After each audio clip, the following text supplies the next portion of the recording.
Hey, I'm Alex Radcliffe from Board Game Co, and this is News and Week in Review, where we go over a variety of news pieces, the videos of the week, the games we covered, all of that and more. Links and timestamps to everything down below.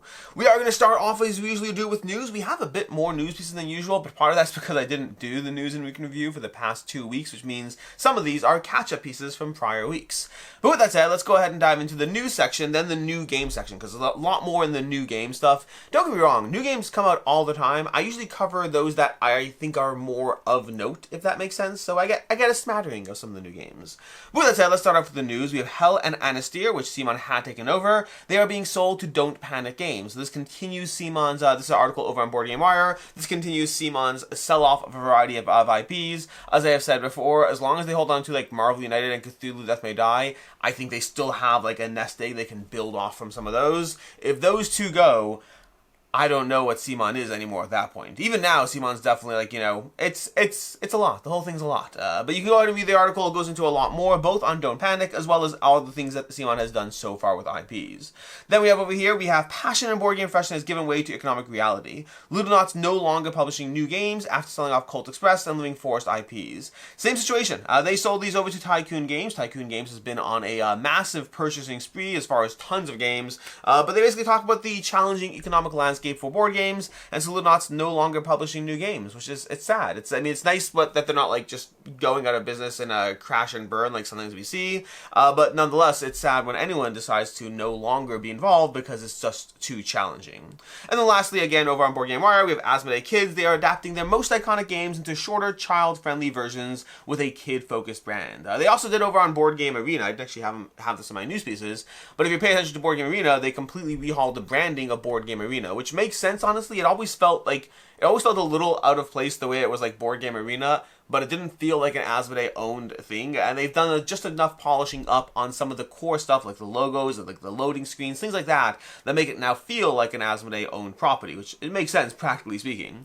But Asmodee Kids is them diving into a kid-based line, which it's interesting as far as like Splendor is going to be one of them there, but I am curious to see what will be in that line. Some things like Ticket to Ride have already had some kid-friendly focused games. Maybe that's kind of like the pre-launch of this idea. Who knows? We'll see what happens. I don't think it's a bad idea at all. I think giving kids, one of the things I've always said is, I think one of the reasons that adult board gaming is almost such a different hobby as kid board gaming is because adults, we don't really level up the way we do in most other things. With movies, with books, so things like that, video games, there's almost like a leveling up trajectory. Here's the books you read when you're 7. Here's the books you read when you're 10. Here's the books you read when you're 14. You have this arc as far as age-appropriate content. And then with board games, you kind of have, at least in the US, I can't speak for other countries, but at least in the US, you kind of have like, here's, kids games, now here's Monopoly, and then you can play Monopoly until you die. Like, we kind of have this arc where you don't really level up to age-appropriate content, and so I think it's always good the more we give this nice arc of content so that people can grow up with board gaming being a natural progression of media consumed, like they do in everything else, as opposed to being like, I'm 29 and I just discovered board games for the first time, because that is otherwise what happens.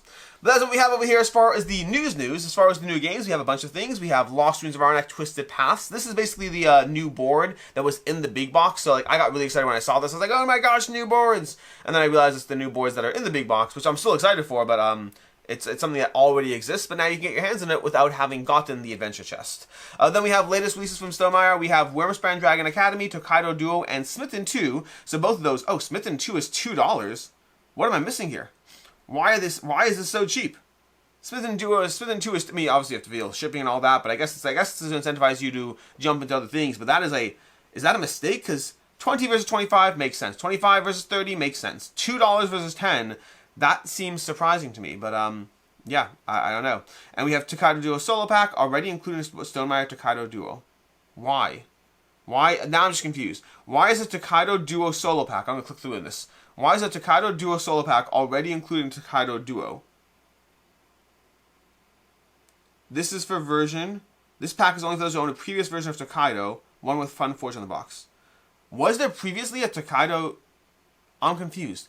Was there already a Tokaido Duo? Did I miss that? Did I misunderstand that? I may have misunderstood that. I thought Tokaido Duo was something new. I knew they took Tokaido. I may just have misunderstood that. Anyways, we have more game stuff over here. We have Terra Mystica from Steamforged Games. They just launched the page for this, well, yesterday. They have Terra Mystica. It's going to be, you know, coming out from Steamforged. Giant, all-inclusive big box. So I don't know exactly when it's launching, but the page is up if you want to go ahead and check that out. And then we have over here on Kickstarter, already launched, we have Dinosaur Island fully charged. Normally I don't really cover like already launched stuff because that's what I do, like 2-back and knockback or who knows what. But in this case, I meant to cover this like a week ago when I first heard about it, and then, you know, I didn't have news and week in review. So Dinosaur Island fully charged. You can check this out if you're a fan of Dinosaur Island. They basically deluxify all the components in all the ways possible. If you're a fan, or if you want to dive into it for the first time, it might be interesting. Then we have Seashells. Seashells from KTPG, designed by Bruno Fedudi.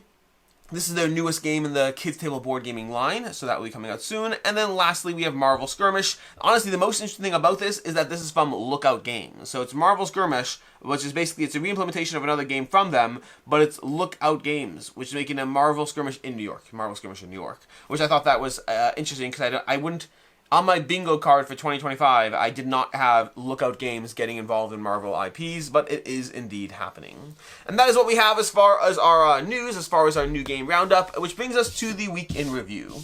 Week in Review! So, we have as following. Videos of the week. We had on Sunday, I had a falling behind video where I talked about how I finally got to a point where I've been unable to keep up. I don't know what that means going forward. I am attempting to find and seek balance through a variety of small changes, but I don't know what that's going to look like. We shall see. We shall see. I expect that for a bit now there might be a drops of inconsistency in the content that goes up on the channel as I attempt to figure out what my new normal looks like. Part of that is going to be a full review of the types of videos I do, trying to figure out what I get the most enjoyment out, or get the most views from viewers. Like, I'm trying to figure out a lot of things from the games I play, the games I commit to playing, the content that goes up on the channel. Honestly, it's one of those things, like if I can find 10% of my life to cut back on, that'd be great. That'd be great. I'd be able to find everything I want. The problem is I've always consistently continued to add to the things I do and not take away from the things I do, which is a recipe for eventually not being able to keep up. But that was my video on Sunday. Then on Monday we had games being added to the collection. I did not do a to-back or not to-back this video, to-back or not to-back this past week. I hope to do one this coming week. We shall see. But games added to the collection went up on Monday. And then we had a vlog for Adam, which was like 6 months ago. But honestly, I have a few vlogs. I have a Dice Tower East. I have UKGE. I think I have one more that I'm not remembering. But I have a bunch of vlogs that I never really finished putting together, and they're going to go up infrequently or whenever they happen to fall into a video spot. But the Adam vlog I finally took care of and edited the final bits of it and put it up. So it went up. So this is Adam. Adam is the Agora for tabletop like-minded minds, something like that. I don't remember the exact title, but effectively it is a mini board game convention hosted by Eagle Griffin Games, by Inside Up, and by Queen Games. And they're basically bringing in a bunch of content creators to show them their new games and to interact, mingle, and all that. And it's like a few days. It's fun. It's by the Gamers Ranch. I enjoy it a lot. It's great to talk to. It's great to meet new people who I don't already know, to interact with those I already know, and then just get like 3 days straight of playing a bunch of new games. So it's I enjoy it. I went 2 years ago and I went this past year, and that video went up this past Friday. As far as the games covered on the channel, we have a bunch. Making Monsters, Meg did a preview for on Tuesday. We also had Bloodwork. So we had Bloodwork and Lone Wolf that also went up Tuesday. I believe there are previews for those two on Tuesday. No, Bloodwork. Lone Wolf was a gameplay on Tuesday. Bloodwork was a preview on Tuesday and a gameplay on Thursday. Quick thoughts on those is Lone Wolf is basically a kind of like War of the Ring type experience, or Star Wars Rebellion. It's like one of those big epic experiences. There's a lot of nuance. There's a lot of nuanced strategic choices you're making as you basically play leaders to drive your actions, similar to Star Wars Rebellion, if you've played that. Lots of tactical depth to it. It's one of those games that I personally wouldn't pick up and play for the same reason I don't own Star Wars Rebellion or War of the Ring. I find giant, long two-player games I very infrequently play, contrasted with, I play shorter two-player games and longer multiplayer games, generally. It's not a 100% rule, but generally. Then there is Bloodwork. Bloodwork is actually a lot more fun than I thought it would, because the amount of token management in that game, not token management, the amount of stats in that game made me think that it was going to be a little bit unbearable when I was first diving into it. But I actually really enjoyed it. It's a lot of fun. It is very, very large. Like someone pointed out in the comments, like it seems too large on the table. It is too large on the table. And you have to play all 4 characters. So that's just something you're going to have to deal with. But outside of that, the game itself, lots of tactical depth to it. I really enjoyed playing through it. Playing through the first scenario or not. That's all I really played through. But lots of potential character growth and depth and leveling up your characters across multiple missions. I only got to see the first mission, so I didn't get to see all that, but very much enjoyed Bloodwork. Brings us to Blood Rage. I did a Should You Back It for Blood Rage on Thursday. It's the first Should You Back It in a long time, Blood Rage Valhalla. The overall net consensus is it's probably not the worst deal if you back it, and you also totally don't need to back it. There's not a strong incentive to do so outside of FOMO, although it does depend on where you are. Sometimes prices internationally are different, and the price you're getting right now, it might be the best price for you. So you have to do that as far as your own international decision, but US-based, you're getting an okay price, not necessarily a great price, not necessarily a bad price. Don't get the core pledge alone. That's a bad price. But anything above that, and it might be worth it, but not strongly worth it. Then we had a Spellrift Legends review. Went up later on Thursday. I wanted to like Spellrift Legends so much, and there are things about it that I do like, but there's a lot of busy work in the game that did hold the game back for me. So overall, it was one that I just don't think I would pick over other what's it called? Over other roguelite experiences. Rating-wise, I forgot to give it a rating in the thingy. Rating-wise, I give it a 3 out of 5. It's fun. It's it is fun. It's not bad. It's just that the problem with that is that I'm not going to pick a game that's a 3 out of 5 over playing anything else in that genre at all. I would easily play Slay the Spire, the board game, a million times over it, at least right now. I will say they are already making changes, which is one of those weird things, because my overall opinion is if my opinion that I gave is the exception, I don't think you should make changes, because, hey, a lot of people like it. Don't make changes based on one person. If it is an opinion that you've heard before elsewhere and you need to address an overall opinion, then by all means. But I do know that they are already making some changes. I don't know if they would or wouldn't be enough. I'd have to dive into those once the final game comes out. But overall, again, I definitely enjoyed it, but there's a difference between, one of the challenges I find playing a lot of games is sometimes enjoying a game. The biggest thing that I hate about a board game ever is that I could have been playing something else instead of it, if that makes sense. So it's very, very rare. It happens that I hate games. It does happen, but it's very rare. 90% of the time, the thing I don't like is that I could have and should have been playing something else. And that's the feeling I have with Spellrift Legends. It's honestly, I could have been playing Terra's Adventures, I could have been playing Slay the Spire, I could have been playing other things instead, because the fun parts were certainly present, but there was a lot of things that were more challenging that I didn't enjoy quite as much.